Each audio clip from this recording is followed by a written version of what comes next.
Di dalam bahasa Inggrisnya comrades in arms. Teman seperjuangan. Itu dia. Harus ada Perjuangan. kata yang ada hubungannya dengan perang. Jadi lebih tepat kalau bilang teman seperjuangan atau teman dalam pertempuran. Arms itu apa? Kalau bilang bear arms itu memikul senjata. Kalau bilang arm to the teeth, dia lengkap persenjataannya. Jadi jangan cuma rekan sekerja, itu biasa. Ini ada ide peperangan di dalamnya. Comrades in arms. Kalau saudara pelajari introduction, coba sebutkan apa inti thought dari introduction-nya. Karena di situ sangat penting. Kalau itu saudara dapat, yang lain akan mudah dimengerti. Tuhan Yesus tidak bekerja sendirian.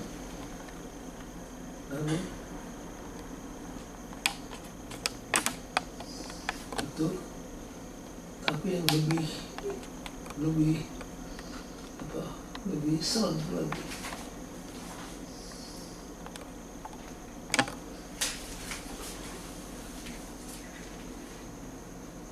Apa isu yang at stake? Isu yang terlibat di dalamnya, di dalam The Great Controversy itu masalah apa isunya? Tentang apa? Apa yang at stake? Yang kritikal dalam The Great Controversy adalah satu kata.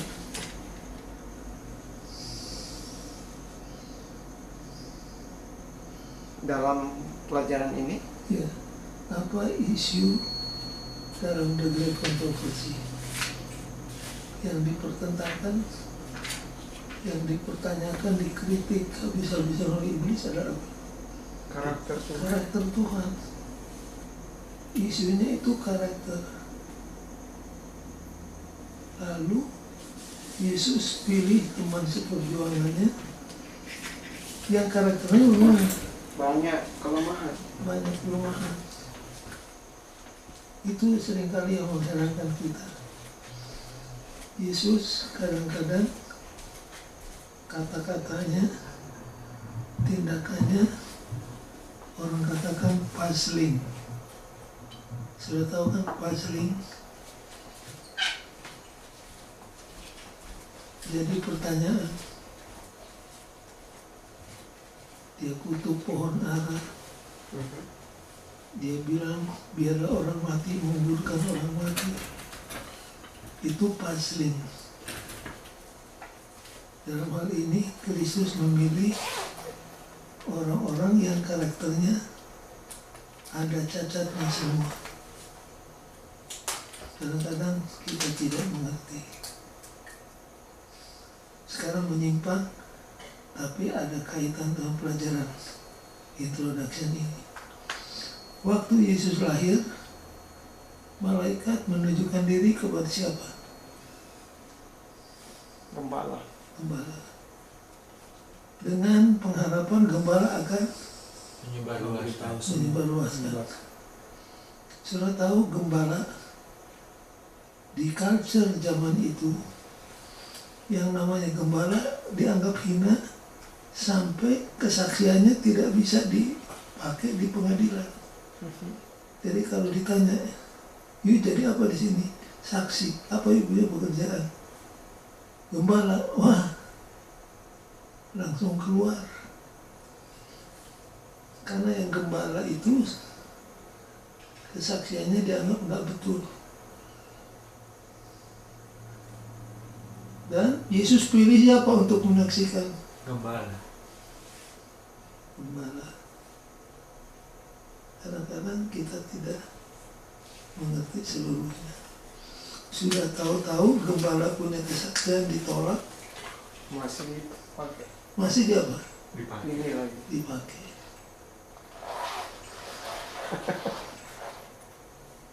Mengartikan apa? Bahwa Tuhan tidak bergantung kepada manusia. Walaupun manusia itu cacat, tapi Tuhan tetap apa? Gunakan. Gunakan. Kalau lihat yang 12 murid, bukan cuma satu yang flow, yang ada cacatnya. Semua. Si Thomas disebut apa? Orang yang Tidak pernah percaya. The doubter. Selalu bertanya. Selalu tidak yakin. Meragukan. Petrus Emosional. the coward, penakut. Ikut Yesus tapi Alkitab kata bagaimana? dari jauh. Dari jauh. Karena nggak ada ngikut Yesus dari jauh. Ada orang ditanya, "You ini serdadu Kristus bukan?" Bukan. Iya dong. Kok nggak pernah kelihatan di gereja? Saya serdadu tapi dinas rahasia. Nggak ada di kemiliteran Yesus dinas rahasia. Dan Yesus tidak perlu pembela. Yesus perlukan adalah saksi. Hanya itu saja, saksi. Yohanes dan Yakobus apa? Pemarah dan kepingin kedudukan sampai dia suruh ibunya untuk hubungi Yesus. Jadi kalau diperiksa satu-satu tidak ada yang apa? Sempurna. Tidak ada yang sempurna. Tapi tetap mereka dipilih oleh Tuhan. Ada ayat dalam Korintus yang sum up introduction ini. Di mana ini? Bagaimana pertanyaan?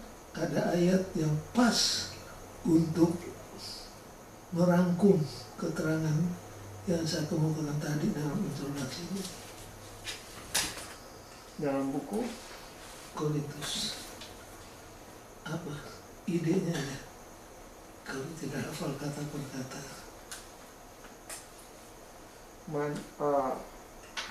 Orang yang dianggap bodoh oleh dunia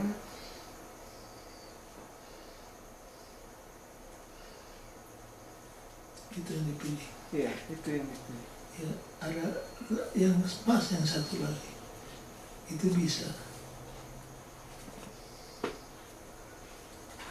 Bahwa permata emas perak itu disimpannya di mana?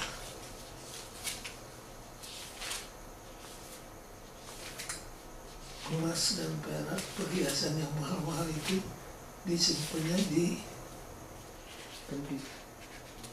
apa? Rangka. Kendi. Security deposit. Safety box mereka. Anchor dapat Kendi. dia di periuk tanah liat. Jadi Injil yang bagaikan permata, bagaikan emas yang mahal, dipercayakan, dipegang oleh siapa? Oleh periuk tabung yang terbuat dari tanah liat. Ayatnya coba buka 1 Korintus 4 ayat 7.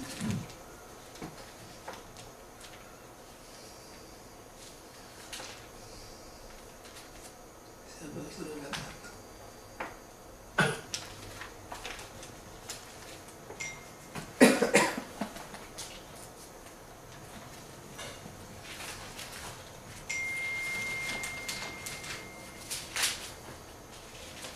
Apa kira-kira?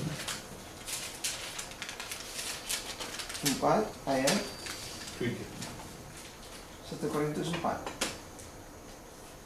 Korintus 22. Ini sebentar. 1 Korintus berapa?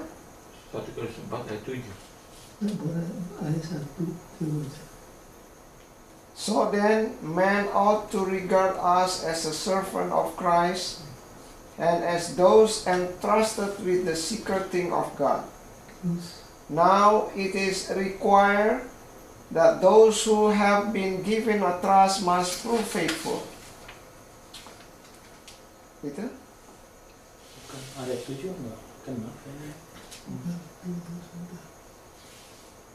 1 Korintus 4 ayat 7 ya. Ininya ayat 7 begini. Sebab siapakah yang menganggap engkau begitu penting, dan apakah yang engkau punyai yang tidak engkau terima? yang bukan 2 Korintus. Oh, oke. 2 Korintus Pasal 4. pasal 4 ayat 7.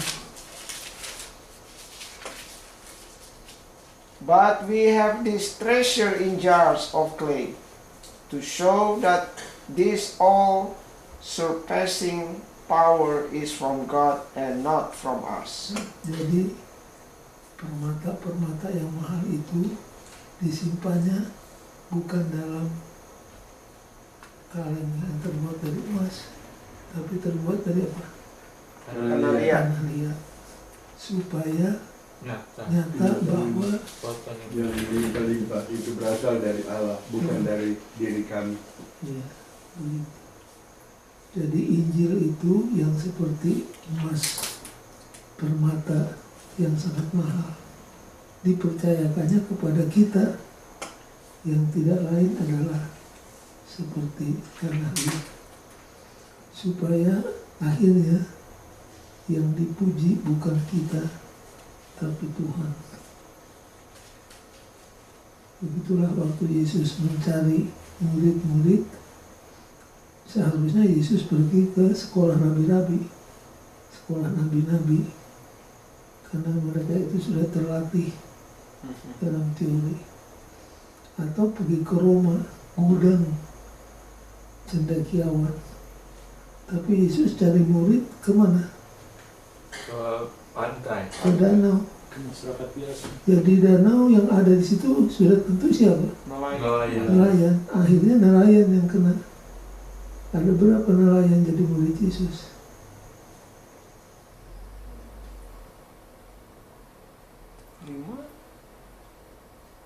Petrus apa? Petrus, saudaranya Andreas, Yakobus, Yohanes. Dari 12, sepertiganya adalah 4 ya, nelayan. nelayan.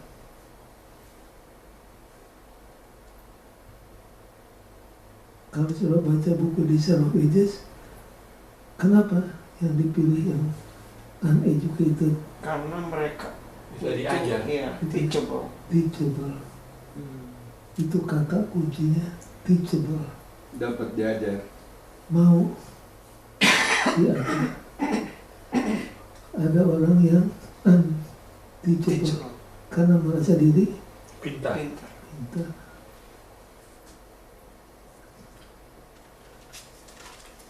Nanti kita kembali lagi di pelajaran yang hari yang kedua. Sekarang kita masuk ke case study dari 12. Yang pertama disebut di sini siapa? Peter. Panggilan. Coba saya cerita sedikit aja latar belakang panggilan Petrus ini. Satu kali Yesus pergi ke Laut Galilea. Di sana dilihat ada berapa perahu? 2 sedang kosong. dicuci, sedang dibersihkan. Karena malamnya mereka semalam suntuk, Tidak dapat ikan. padahal waktu yang terbaik untuk menangkap ikan kapan? Malam. Malam. Waktu malam. Jadi waktu Yesus menyapa mereka, Bagaimana bisnis? Wah, Gagal. we work, Oh, we toil. Toil itu kerja keras. We toil all night long, but got nothing. Kami sudah kerja keras sepanjang malam, tapi hasilnya iya. Lalu Yesus katakan apa? Pulang ke Ayo jangan kecewa, coba lagi, lemparkan jalamu. Sebelah kanan. Itu di situ ada beberapa pendapat. Lemparkan jalamu Sebelah kanan. sebelah kanan. Yesus by profession dia adalah apa? Tukang kayu. Tukang kayu. Di sini tukang kayu kasih instruction kepada nelayan untuk tangkap ikan.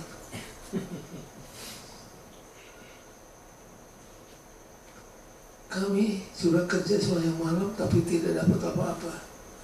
Tapi karena kamu memerintahkan, kami lakukan. Mereka sudah pernah dengar tentang siapa? Yesus. Tentang Yesus. Waktu dilempar jala, bagaimana? Banyak ikan. banyak. Banyak ikan. Sampai bagaimana? Jebol. Lalu dipanggil perahu lain untuk, Membantu. dan perahunya Mati dalam. hampir tenggelam. Penuh ikan biasa. Itu perahu yang mana yang hampir tenggelam penuh ikan?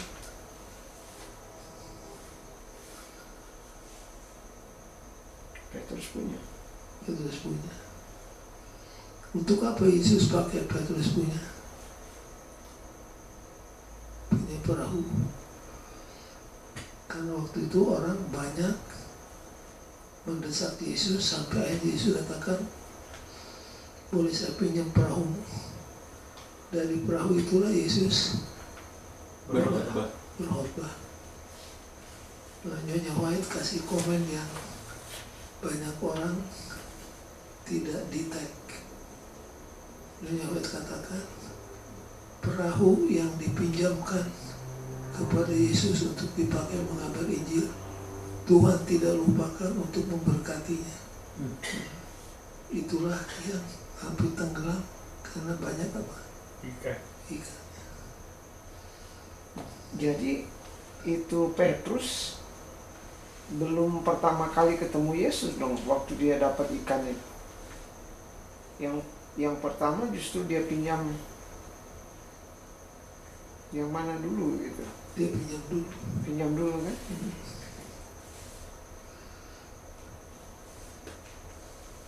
Jadi pertanyaan pendeta, Ya. waktu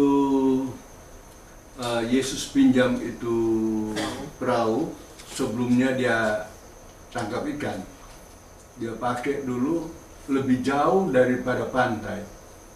Waktu itu dia pakai toa atau enggak? Sebab banyak sekali orang yang mendengar di pinggir pantai. Suaranya bagaimana itu? Dia pakai toa atau memang suaranya keras? Belum ada zaman itu alat pengeras suara. Jadi Sebab itu jauh dari pantai. para arkeologis penasaran. Yesus tidak pakai mikrofon, tidak pakai loudspeaker, kok suaranya bisa kedengaran? Akhirnya mereka sendiri turun ke sana. Dan natural acoustic memang luar biasa. Selain Yesus menggunakan diafram perutnya dengan sempurna untuk bicara, tapi akustik yang ada di danau Galilea mendukung. Benny Panjaitan pernah bicara juga pendeta waktu datang kemari. Dia menyanyi di sana, memang kedengaran semua karena akustiknya katanya secara alat. Dia bilang begitu. Iya, dia bilang begitu. Semua bisa dengar. Hebat sekali.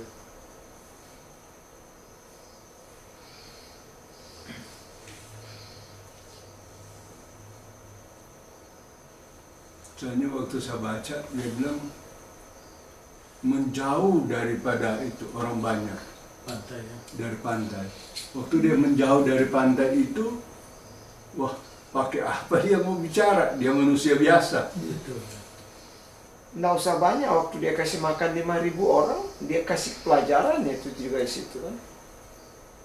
Jadi memang Kita di jemaat cuma 20 orang pakai toa. Satu karena Itu pun nggak didengar.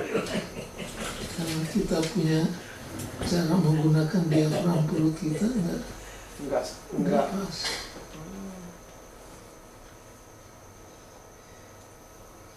Saudara nanti di rumah periksa kembali buku Desire of Ages. Desire of Ages sudah baca. yang dalam pembukaannya dibilang chapter ini didasarkan atas Lukas pasal 4. Oh, Lukas 4 atau Lukas 5? Lukas 5. Lukas 5. Nanti di situ Lukas 4 atau 5?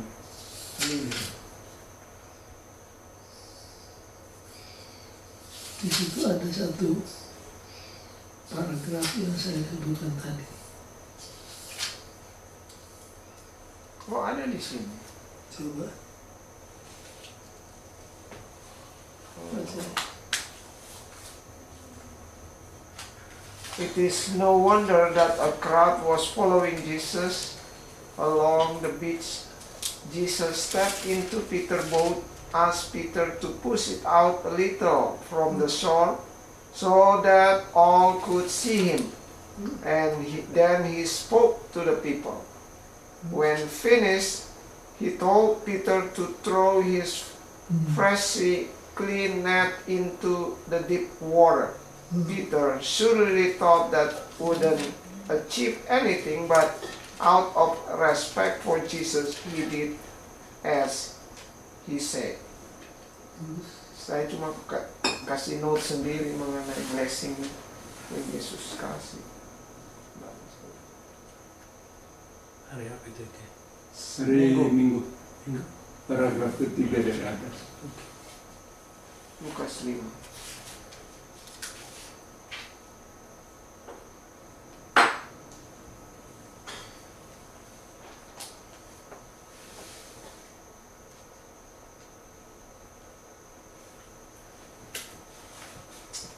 Udah nggak bagusin mata saya ini.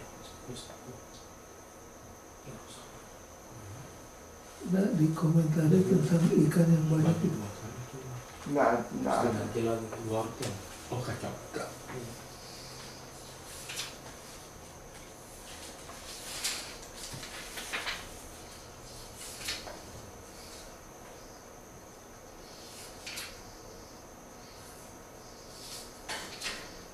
Sebentar ya, sebentar. Bagus sekali.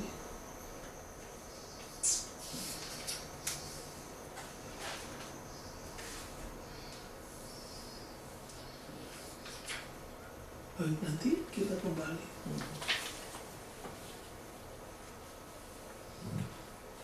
Jadi siapa yang dalam hal ini siapa yang dipanggil?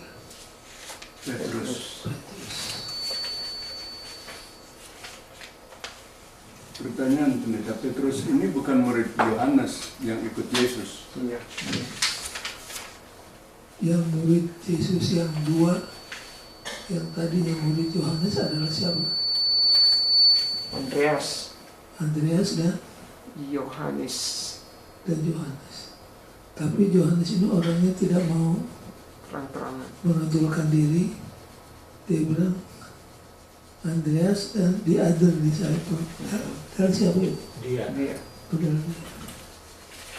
Lalu Andreas panggil siapa? Petrus. Petrus. Petrus panggil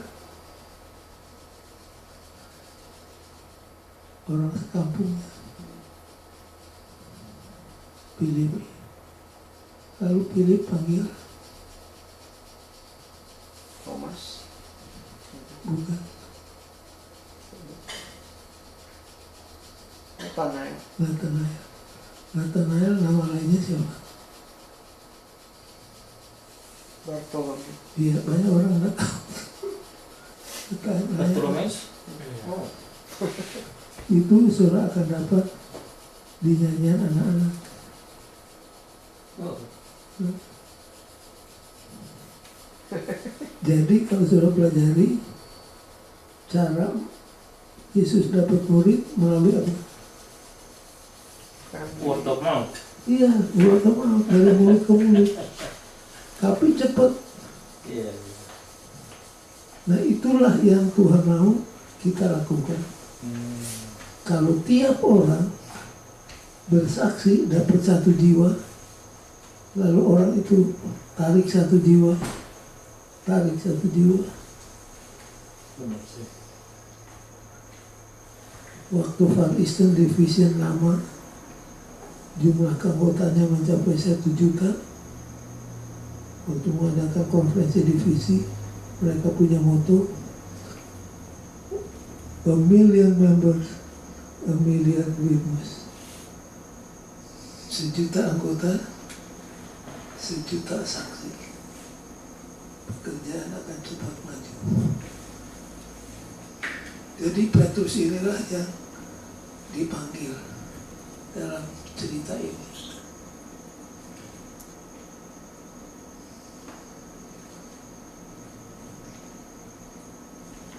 Kalau saudara dengar nama Petrus, apa yang paling menyolok dari dia?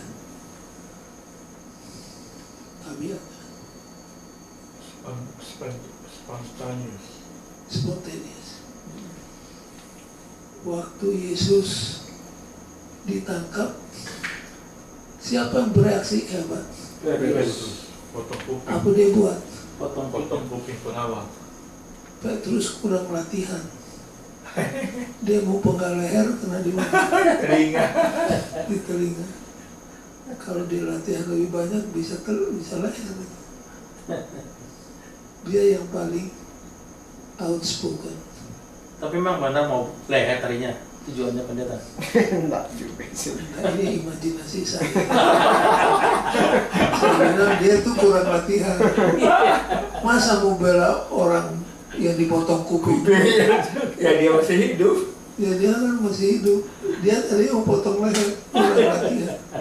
Atau karena dia terlalu lama jadi nelayan. Kena di kuping. Iya, benar sih. Yang berani menegur Yesus siapa? Dia. Petrus. Kapan Yesus ditegur oleh Petrus? Waktu dia bicara bahwa dia akan pergi ke Yerusalem, akan mengalami penderitaan, ditangkap dan seterusnya. Wah, mendengar itu Petrus setengah marah itu. Dia tegur Yesus, jangan ngomong begitu. Yesus melihat Petrus ini, dia mengerti posisi Yesus, dia ngerti, tapi job description dia tidak mengerti. Akhirnya Yesus katakan seperti kepada iblis di padang belantara, "Enyahlah kamu, hai apa? Iblis. Hai setan." Baru dipuji, langsung dapat apa? Dapat mana? Tadi kan dipuji bukan kamu yang menyebut itu.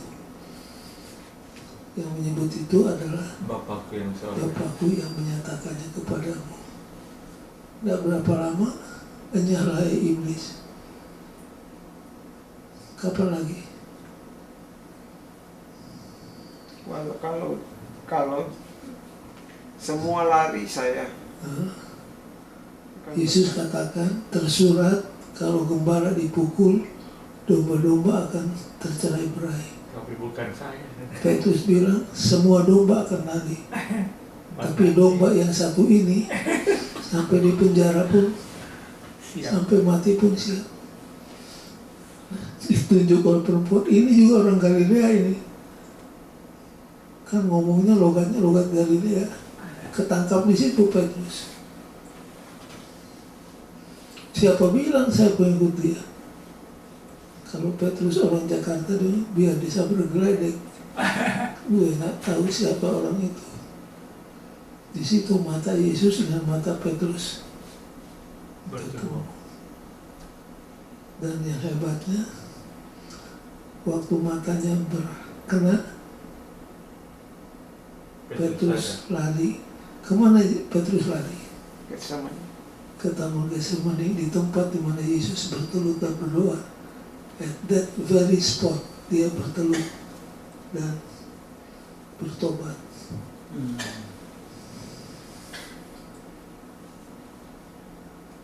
Waktu malaikat memberikan pemberitahuan Yesus sudah bangkit,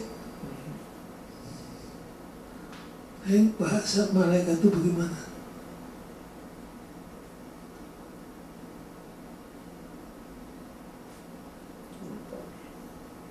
Malaikat menyuruh murid-murid Pergi. pergi ke Galilea untuk bertemu dengan Yesus. Malaikat ngomongnya mana? Saya buka buku Markus yang terakhir. Kabarkan kepada Petrus.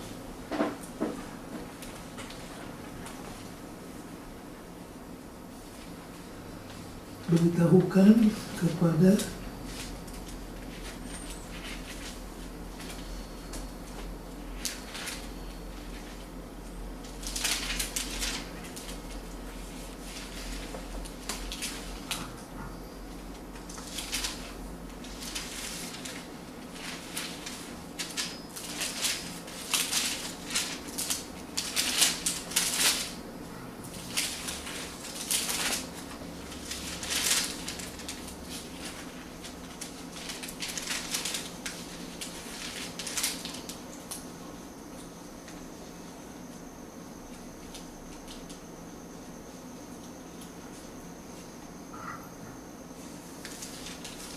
Yeah.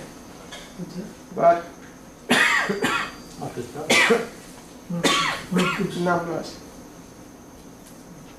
ayat 6. Don't be alarmed, he said.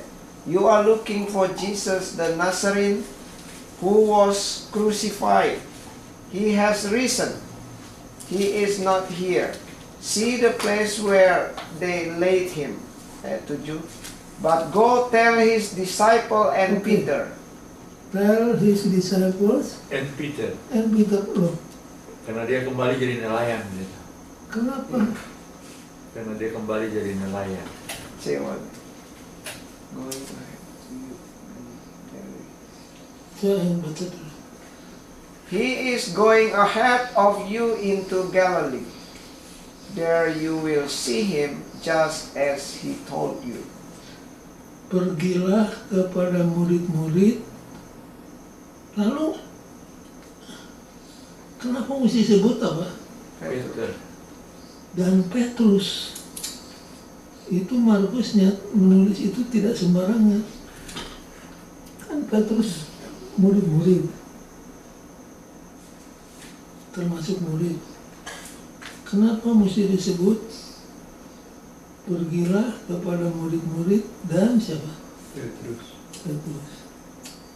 Nah, di buku These Are Ages halaman 713. Saudara-saudara, kalau saya sebutkan These Are Ages 713 untuk future reference, tulis di margin saudara punya Bible supaya jangan lupa lagi. Tulis DA 713 Di mana? Di Markus.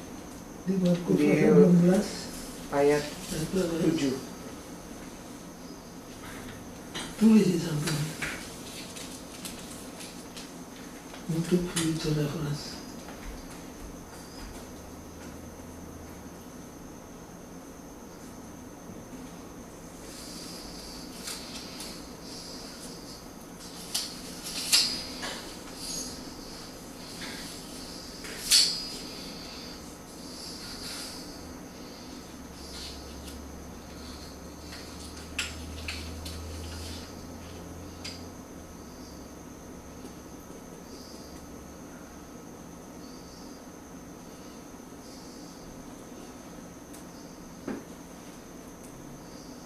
Markus apa tadi nih? Markus 16:7.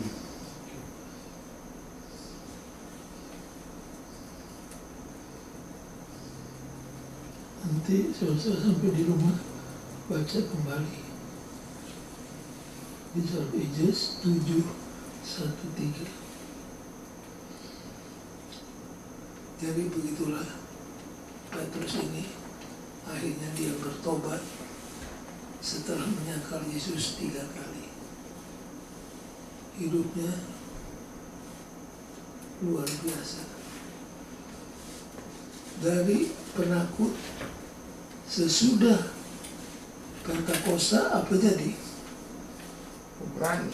Berani. Waktu dilarang untuk berkhotbah apa dia bilang?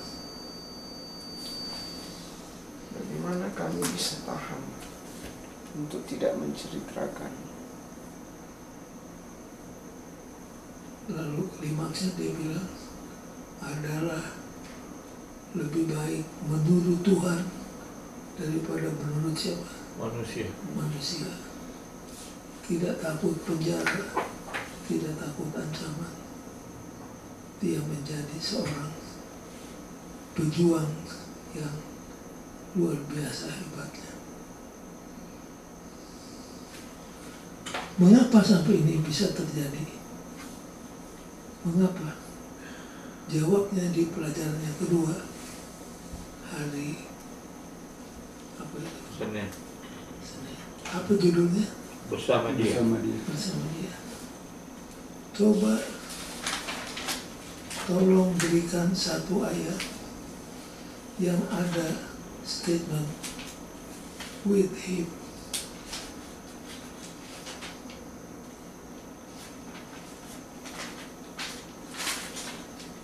Work together with him. Roma pasal berapa? Bekerja bersama Tuhan. Yang ada hubungannya dengan pelajaran hari ini. Kata with him-nya itu sangat luar biasa. Ada 2 ayat. Lukas 9.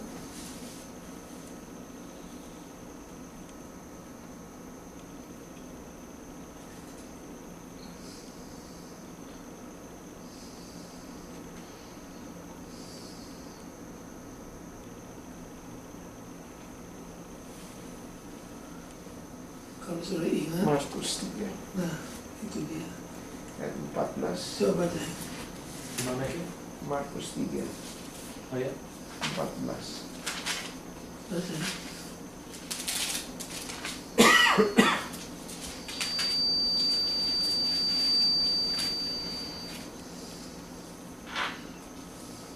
Ayat 13. Jesus went up on the mountainside and called to him those he wanted. Oke, langkah pertama call, dipanggil. Langkah kedua And they came to him. He appointed 12, designating them apostle, and they might be with him. oke. Garis bawahi. Dipanggil pertama, be with him, terus And that he might send them out to send preach. him out. Jadi dipanggil, tinggal bersama dia. Saudara itu apa? Diutus untuk mengabar Injil. Itu langkahnya. Jadi with him ini langkah kedua, tapi luar biasa pentingnya. Kita juga demikian. Kita dipanggil oleh Tuhan, lalu kita bersama dengan Tuhan untuk mempererat hubungan kita, untuk belajar firman-Nya. Sesudah kita well equipped, baru kita Send out. disuruh dikirim, diutus. itu with him yang pertama. With him yang sangat outstanding.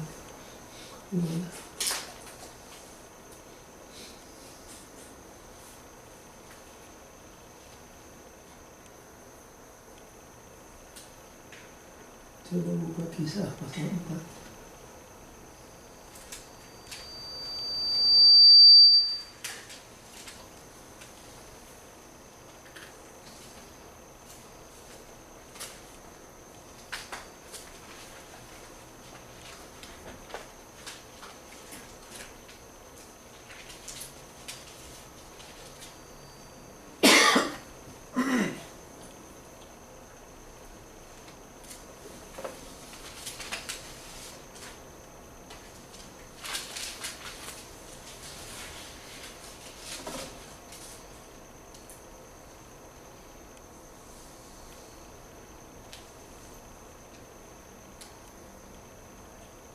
Nah, pasal 4.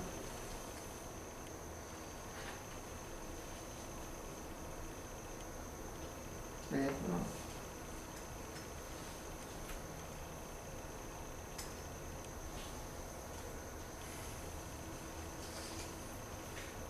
Masih ingat? Ayat 13 ya.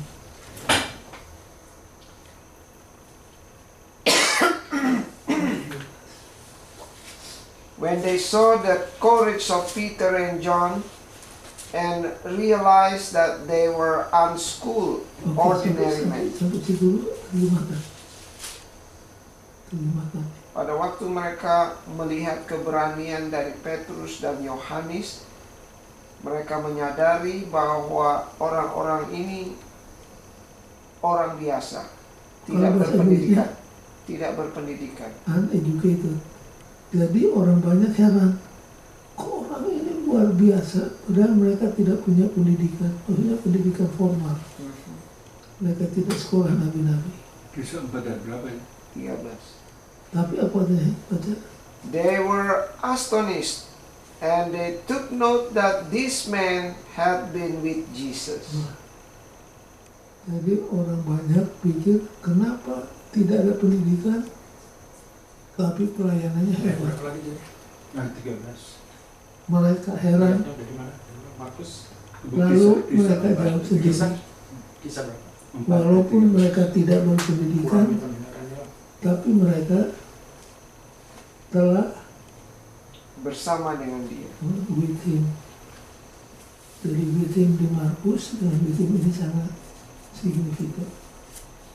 Kita juga walaupun mungkin tidak sempat pergi ke Ayas atau seminari Andrews, tapi kalau kita with him dalam hidup kita juga punya apa? Punya power. Kalau sudah pergi ke Andrews tapi tidak with him, gila. Di sini Petrus tidak punya pendidikan tapi with him.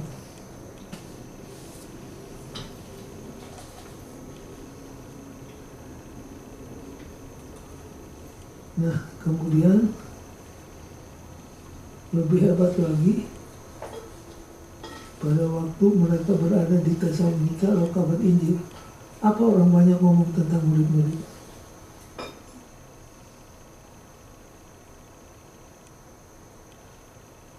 Mereka inilah yang telah turn the world upside down.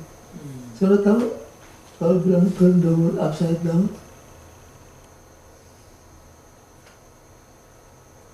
Upside down artinya apa? Menjungkir balikan. Betul. Kaki ke atas, kepala ke bawah. Inilah orang-orang yang telah menggoncangkan dunia. Turn the world upside down. Itu statement dari siapa? Dari musuh-musuhnya. Mereka itu telah turn the world upside down. Kalau musuh sampai ngomong begitu, itu bukan cuma bikin senang. Mereka kagum melihat keberaniannya. Jadi, saudara-saudara sekalian, dalam kawan seperjuangan ini, yang paling penting adalah take time to be with him. Take time to be with him.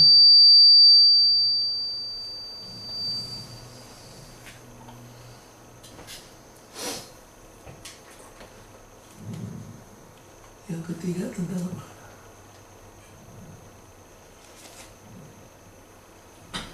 The call of itu sudah. Jesus' dominion over. Dominion over nature. Waktu Yesus mengatakan, peace be still, teduhlah, alam menjadi apa? Teduh. Murid-muridnya punya komen apa? Siapakah orang Siapa ini? orang ini sampai? Alam pun menurut kepadanya. Nah, sekarang pertanyaan, dengan kuasa apa Yesus meneduhkan alam yang sedang mengamuk? Apa dengan kuasa yang melekat pada dirinya, ataukah dengan kuasa yang datang dari Bapa kepada siapa dia bergantung? Menurut yang sudah tahu yang mana? Ada orang kata, ya Yesus itu Tuhan, makanya alam juga nurut. Kita kan bukan Tuhan. Kuasa yang diberikan Bapaknya. Kalau sudah baca buku Nina White di Salvages, Yesus tidak menggunakan kuasa yang melekat dalam dirinya. Tapi Yesus begitu bergantung kepada Bapa sehingga beroleh kekuatan untuk mereduhkan laut dan ombak yang menderu-deru. Apakah kita bisa seperti itu? Bisa. Buktikan dari Alkitab.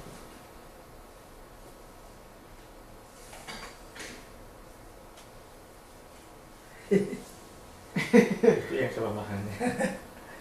Buktikan dari Alkitab.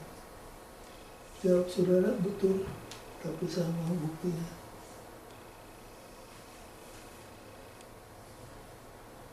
Ayat yang biasa, saudara cuma lupa saja.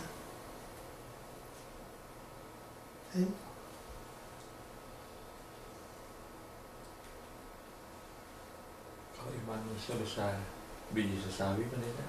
Jeremia 29 ayat 12, boleh kena itu pendeta? Yang ada hubungan dengan alam.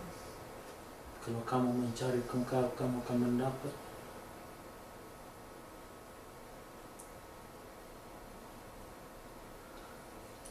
Namun ayat yang biasa. Oke, saya sebut satu kata sekedar untuk clue. Pengurapan.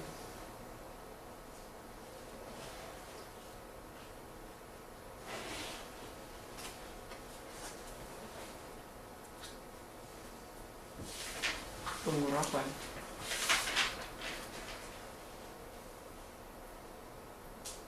Kalau sudah dengar kata pengurapan, ingat chapter mana?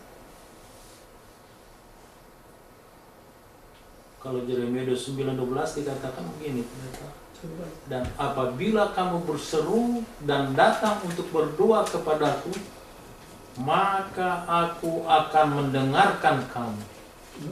Cuma saya yang disebut tentang alam. Terus 13, apabila kamu mencari aku, kamu akan menemukan aku. Apabila kamu menanyakan aku dengan segenap hati. Ini udah satu Itu power ayat yang pendeta. bagus sekali. Cuma nggak disebut alam. Ulang ya. Yang saya mau, yang ada hubungannya dengan alam. Kalau saudara diminta mengurapi orang sakit, ayat mana? Yakobus. Ya di situ. Coba. Yakobus pasal berapa? Doa orang benar. Terus sudah itu, sudah ayat itu. Sudah kan? Sudah perlu. Ayat berikutnya. Kamu percaya kamu telah mendapatkannya.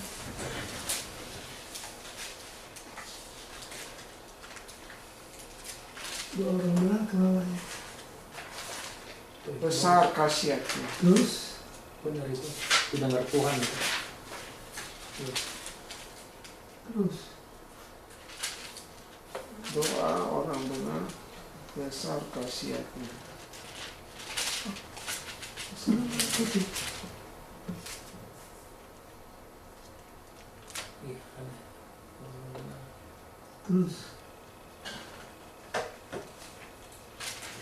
Eli adalah manusia biasa, itu dia. sama seperti kita, dan ia telah bersungguh-sungguh berdoa supaya hujan jangan turun, dan hujan pun tidak turun Terus di bumi selama 3 tahun dan 6 bulan. terus Lalu ia berdoa pula dan langit menurunkan hujan dan bumi pun mengeluarkan buahnya.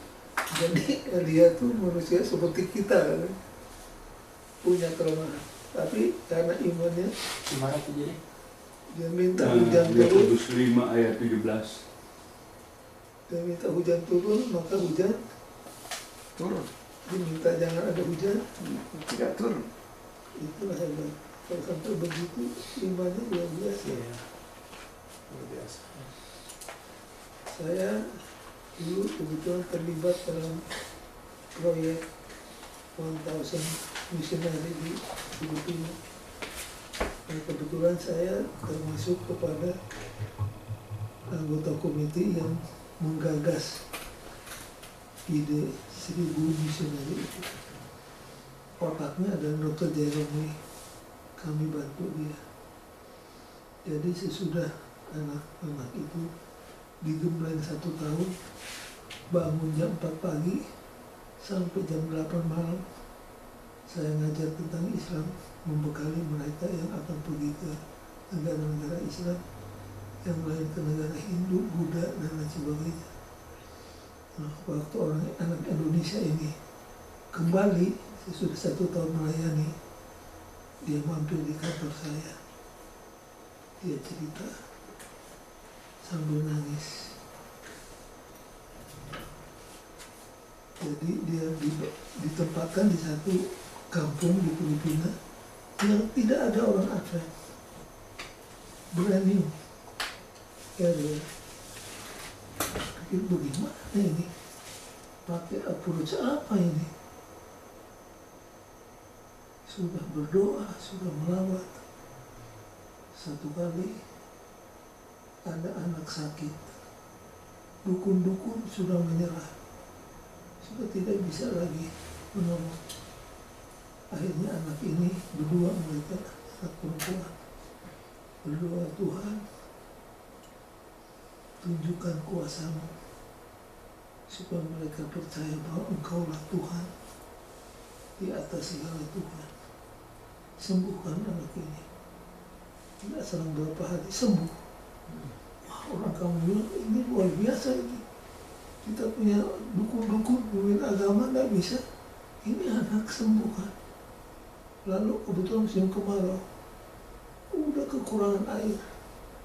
Mereka berdoa, Tuhan turunkan hujan. Dan berapa lama turun hujan. Akhirnya berdiri gereja. Nggak ada gedungnya, mereka tebang itu pohon-pohonnya, bikin barok, susun. Jadi mereka bergereja di gereja buatan mereka sendiri. Terus saya ikut menangis dengan cerita mereka. Itu baru satu cerita, belum ratusan lainnya yang pergi ke Rusia, ke China.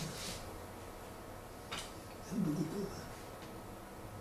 Kalau Tuhan memang merasa perlu turun hujan, ya Tuhan sendiri turunkan hujan. Seperti zaman Elia, masih terjadi di zaman kita sekarang ini.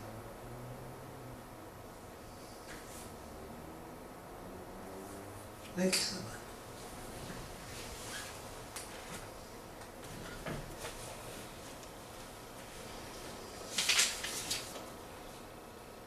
Who is the greatest? Ini ramai. Who is the greatest? Siapa? Kalau saudara dengar kata the greatest, ingat siapa? Muhammad Yakobus. Ali. Muhammad Ali. Muhammad Ali selalu bersumber, I am the greatest. I am the greatest. Memang kalau mau dilihat skornya, boleh dia berbangga, tapi dia terlalu besar mulut.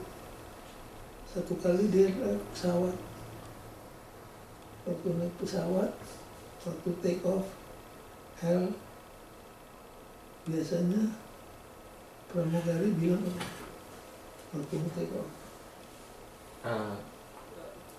Pastor your safety belt. put on your seat belt please. Muhammad Ali nggak mau pasang-pasang. Dia bilang, pramugari itu tunjuk sama Muhammad Ali. Sir, put on your seatbelt, please. Dia mau pakai. Muhammad Ali ngomong,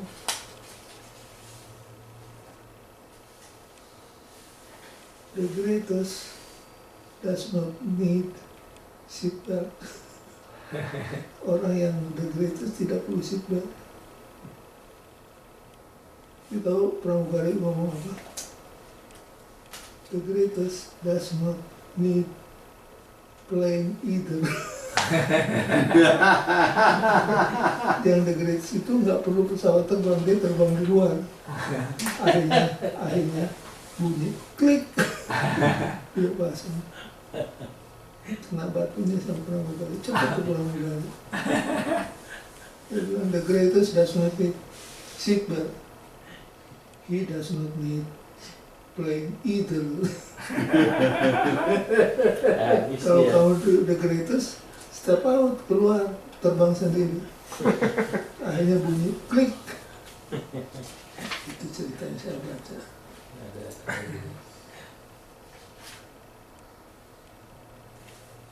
Inilah salah satu penyakit di antara murid-murid Yesus.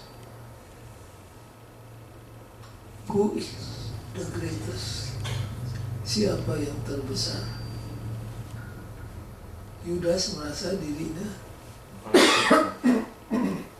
yang paling educated siapa?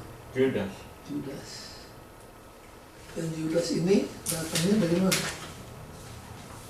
Yehuda, Juda, Yehuda. Yang lain dari kalian Galilea. Jadi cuma Yudas sendiri yang murid Yesus dari Yehuda. Dan umumnya orang Yehuda memandang rendah kepada orang Galilea.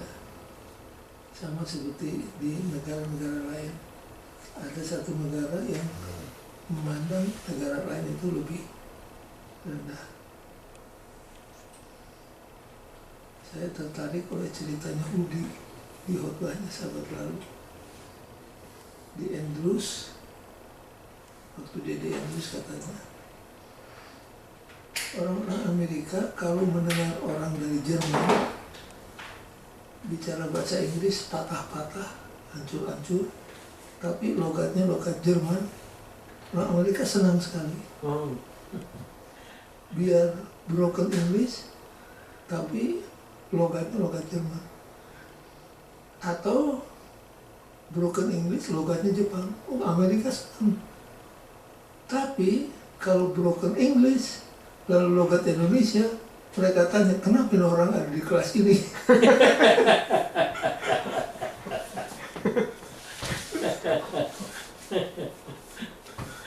Belum ada nama, Sir. Jerman kan udah super power. Saya ikut tersinggung. Kenapa orang ini ada di sini? Ya, begitulah. Kita juga di gereja seringkali secara tidak langsung bertanya, who is the greatest? Masih ingat pada waktu 9 murid ditinggalkan di kaki bukit, berapa yang di atas gunung? 3. Tidak, siapa-siapa?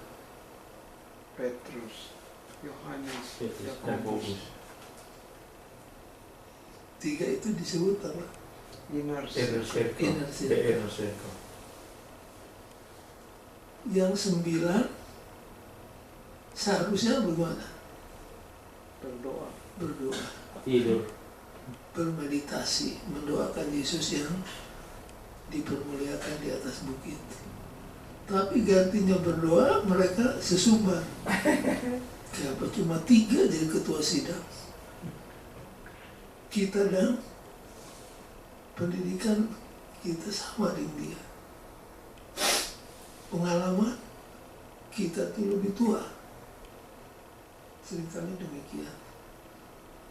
Di saat sedang ribut who is the greatest, datang bapak yang anaknya dirasuk setan. Minta supaya disebutkan. Itu yang 9 saya bisa bayangkan. Dalam nama Yesus, keluar iblis. Gantinya keluar iblis tambah menjadi-jadi. Tambah menjadi-jadi. Orang Yahudi banyak di situ. Orang-orang katakan, lihat, mereka kan penipu, ngusir iblis aja nggak bisa. Jadi orang banyak mulai miring kepada pemimpin-pemimpin Yahudi ini. Dalam keadaan yang kritis seperti itu, untung Yesus Turun. dan tiba. Yesus tanya, what's gone wrong? Yesus itu cepat tanggap. Apa yang salah di sini?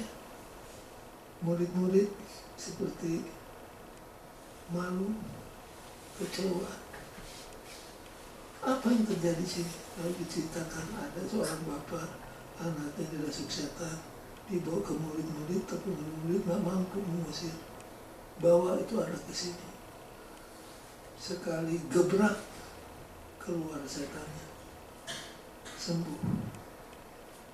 Orang banyak pulang.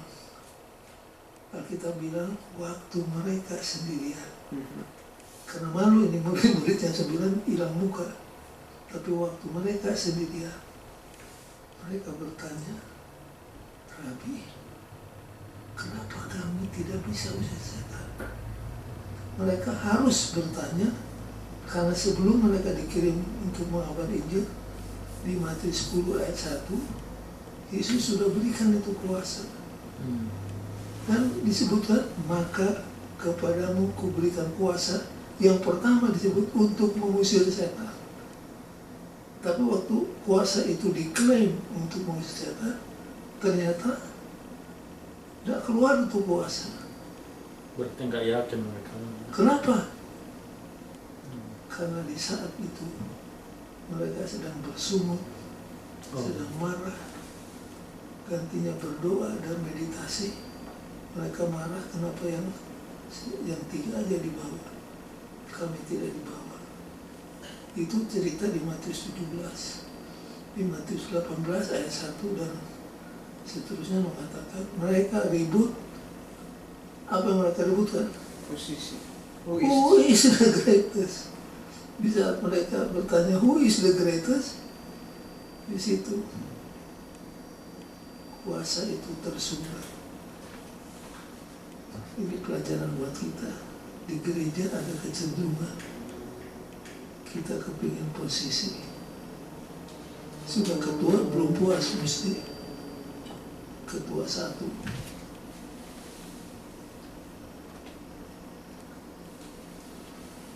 Yang paling ngotot siapa? Gas. Yang tidak malu-malu. Petrus.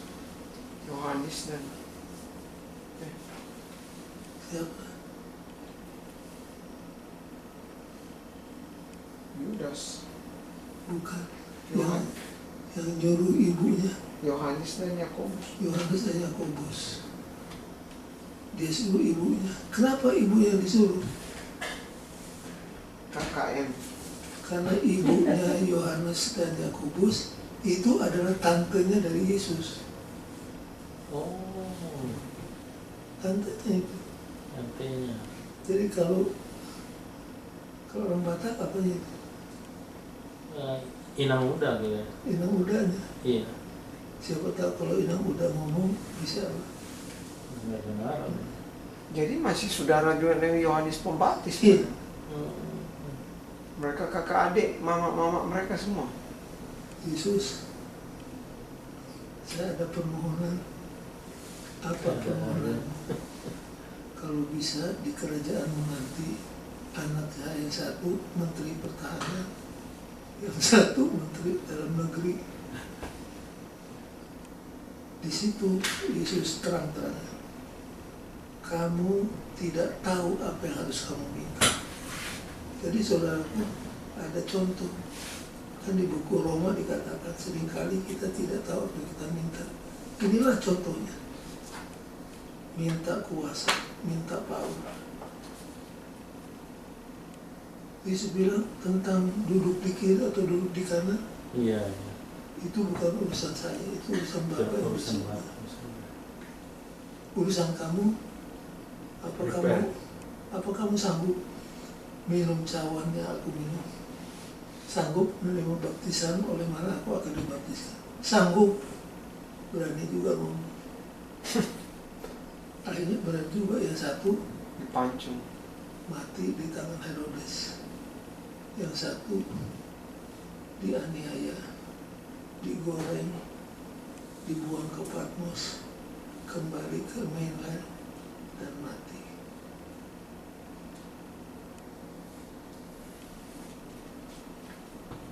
Yang tidak pernah terpikirkan yang interesting, waktu Yesus disalib, siapa yang di kiri, siapa di kanan?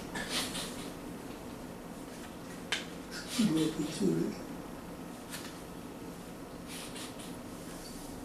Kamu tidak tahu apa yang kamu minta. Lalu Yesus mengeluarkan satu statement yang harus kita underline. Anak manusia datang bukan Untuk melayani, bukan untuk dilayani, tapi untuk melayani. Sebegitu jauh sampai harinya datang, ia menumpahkan darahnya untuk menjadi keampunan banyak orang.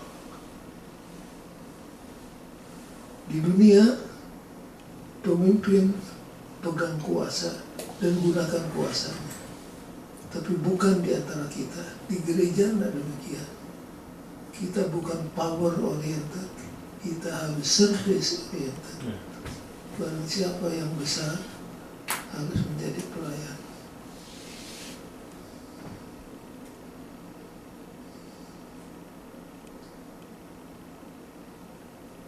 Kalau sudah pelajari, mereka ribut tentang who is the greatest, itu waktunya kapan naik?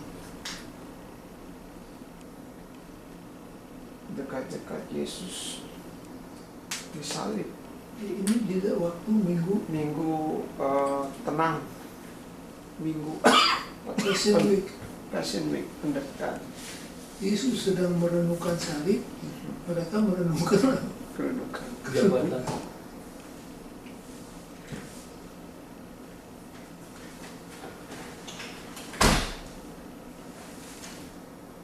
Bagus nih pelajaran. Masih ingat cerita Helmi? Iya.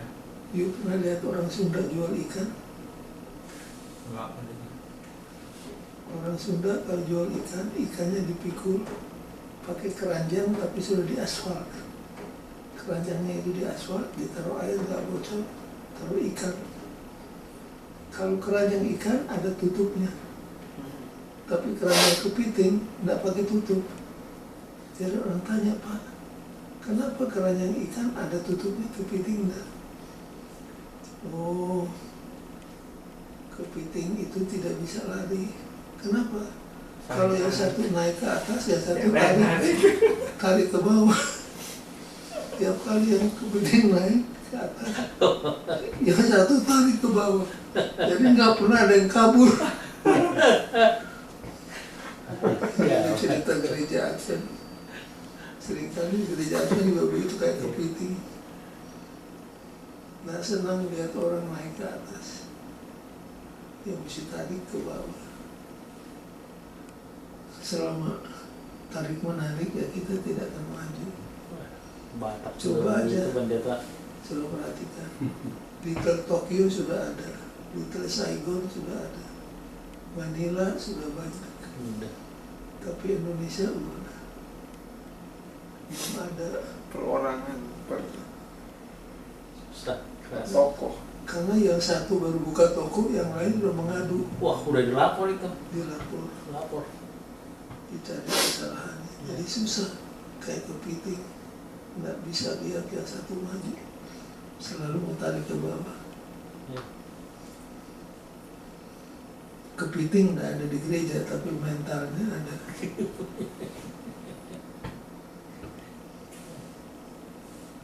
Itu statement Yesus luar biasa. Aku datang bukan untuk dilayani, tapi untuk melayani, dan akhirnya mencurahkan darahnya untuk jadi tebusan bagi banyak orang. Jadi hidup Yesus ditandai oleh dua hal. Dua-duanya dimulai dengan kata S. Yang pertama Service, yang kedua sacrifice. service and sacrifice.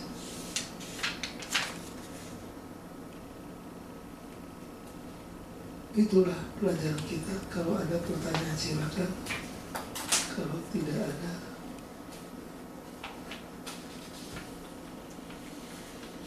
satu lagi. Bahasa Indonesia apa judulnya? Kamis. Define encounter with the word. Apa artinya? Encounter sudah tahu apa? Encounter itu pertemuan. Pertemuan. Seperti Nikodemus bertemu dengan Yesus, itu encounter. Yesus dengan perempuan Samaria di sumur Yakub, itu encounter. Pertemuan. Divine encounter with the world. Ini cerita tentang apa?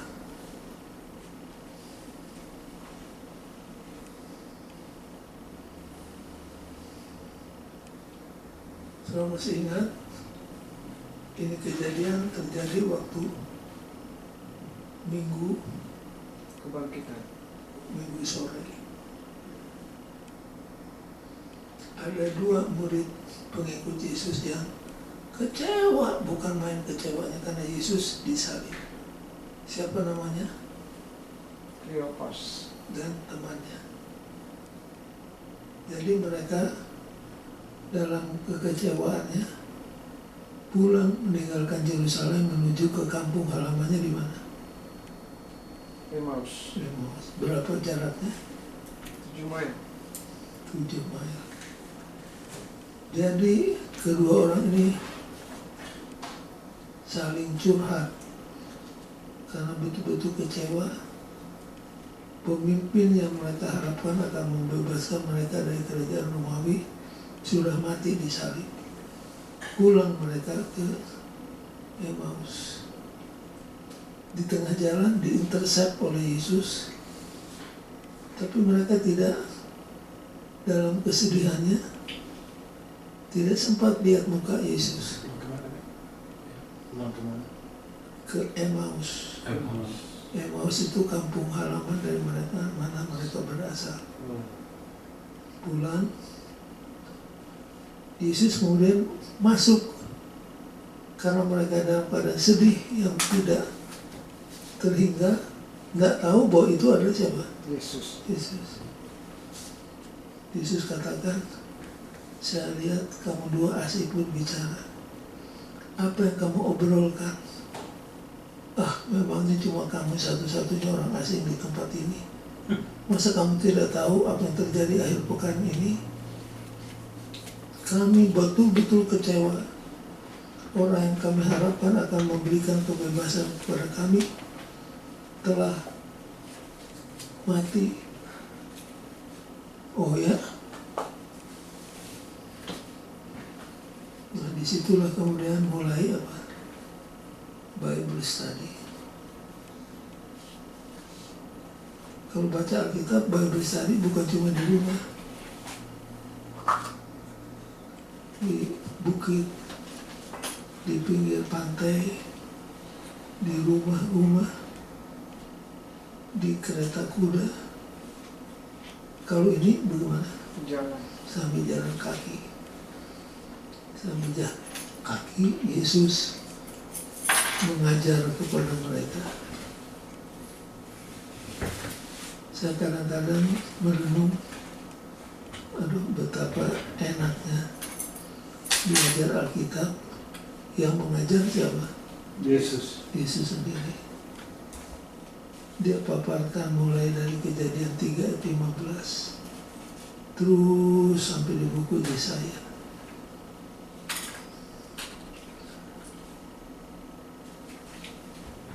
Akhirnya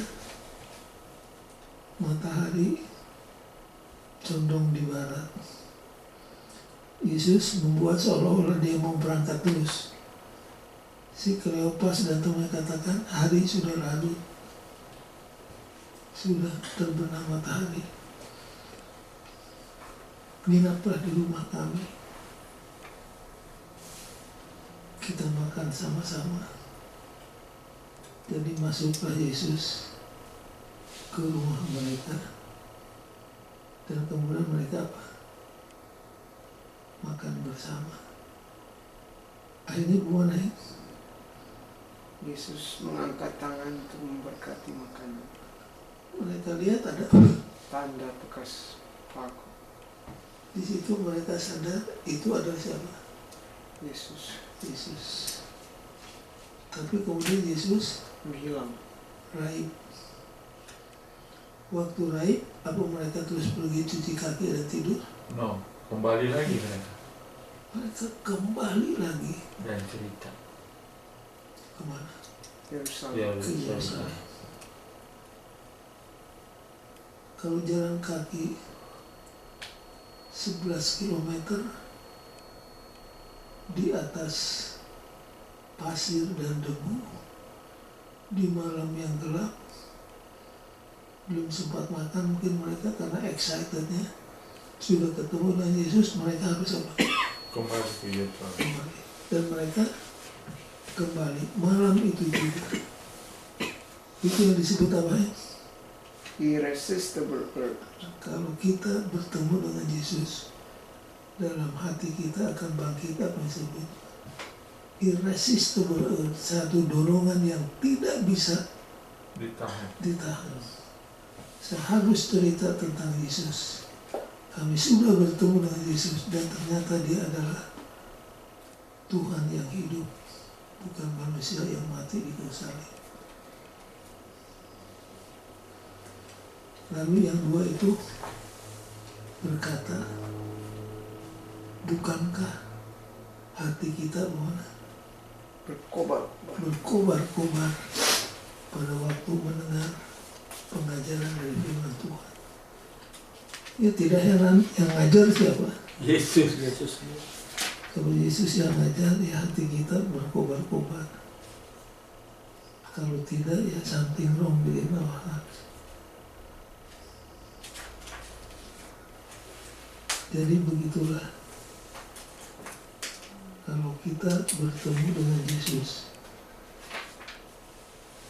encounter dengan Yesus, di dalam hati kita akan timbul irresistible urge untuk saat itu juga bercerita tentang kabar baik ini. Kalau belum ada irresistible urge, artinya there must be something wrong with our conversion.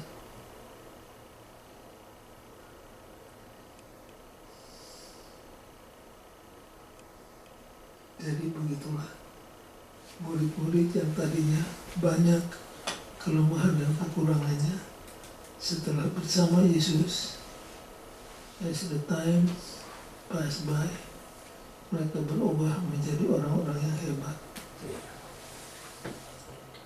Ada 3 rasul yang terkenal, Rasul Petrus, Rasul Yohanes, satu lagi Paulus.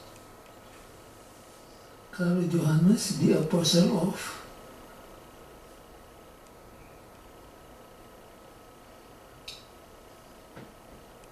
there are 3 great things. The apostle of Faith, love, and hope. love. Kalau Yohanes, the apostle of Love. love. Kalau Petrus, Kalau Paulus, hope. Paulus the apostle of faith. Faith. Oh yes. Petrus the Hope. apostle of hope.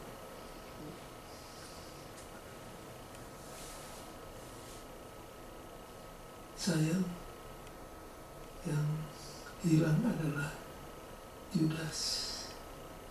Yohanes apa tadi pendeta? Yohanes dikenal sebagai the apostle of love. Oh. Petrus the apostle of hope. Paul, the apostle of faith.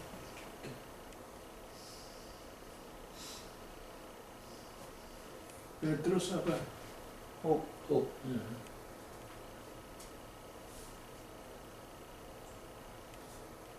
Faith, hope, love.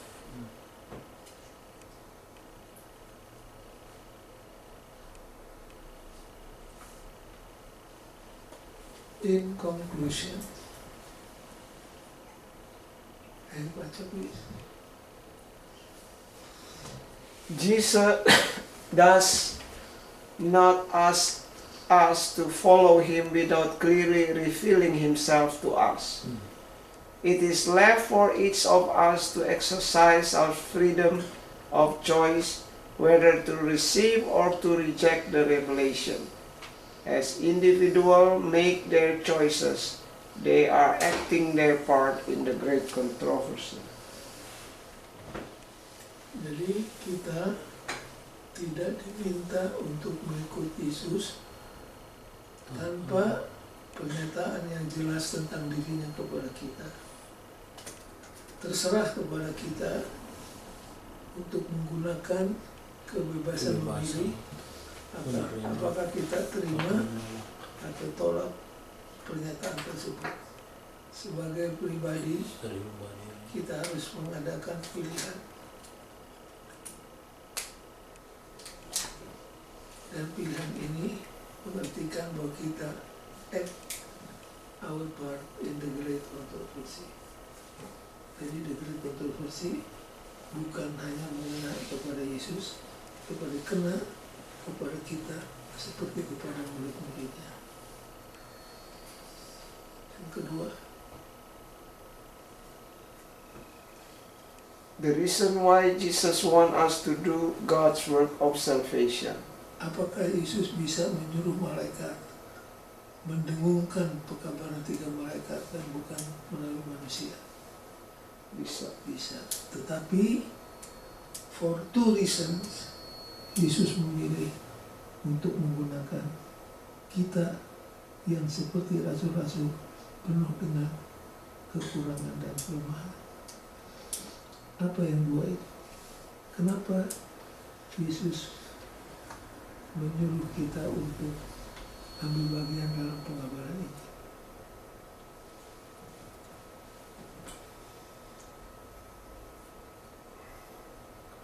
Supaya kita merasakan yang pertama, kata kuncinya take part, partaker. kata kunci yang pertama adalah karakter. Kata kunci yang kedua, kalau apa yang dua akan lebih mudah menjawab pertanyaan ini. Sebab mengapa Yesus meminta kita untuk mengambil bagian dalam pekerjaan keselamatan? Yang pertama, supaya kita develop Christ-like character. Maka kita harus ambil bagian dalam pekerjaannya, supaya kita bisa memperkembangkan tabiat yang sama seperti Kristus.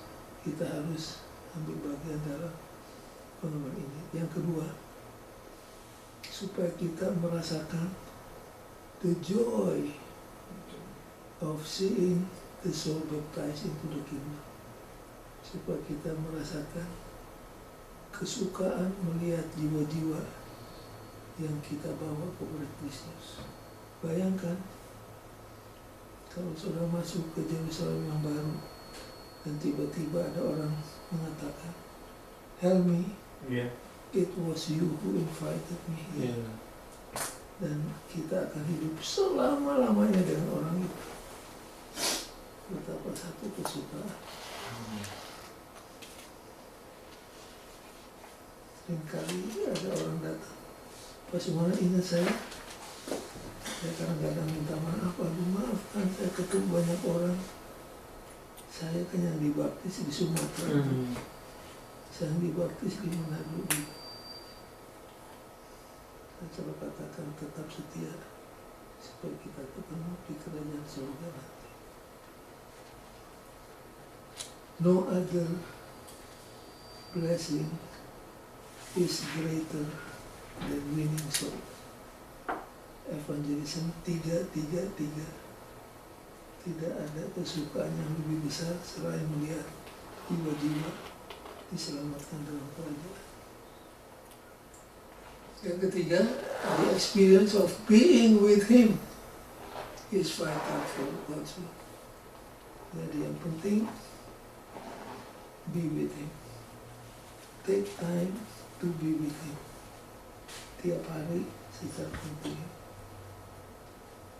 Cerita terakhir, di Amerika ada sejenis elang yang bentuknya sangat bagus. Mereka sebut falcon.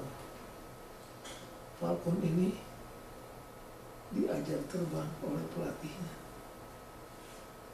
Pelatihnya biasanya pakai glove yang dari kulit, karena kalau dia hinggap, cakarnya itu tajam. Jadi dilatih segala atraksi, dilempar bola, biar angkat dengan kecepatan yang luar biasa. Kembali lagi. Lalu ada seorang pendeta kita tanya, kamu berapa lama latih ini dulu? Wah, sudah bertahun-tahun. Apa rahasianya?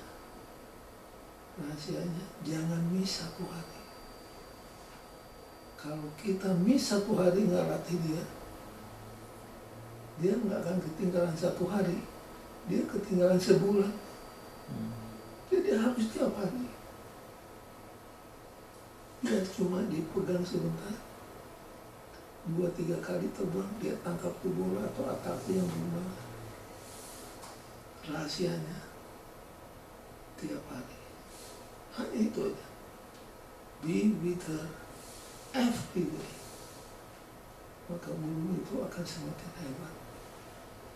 Kalau you miss satu hari sama dengan kehilangan satu bulan.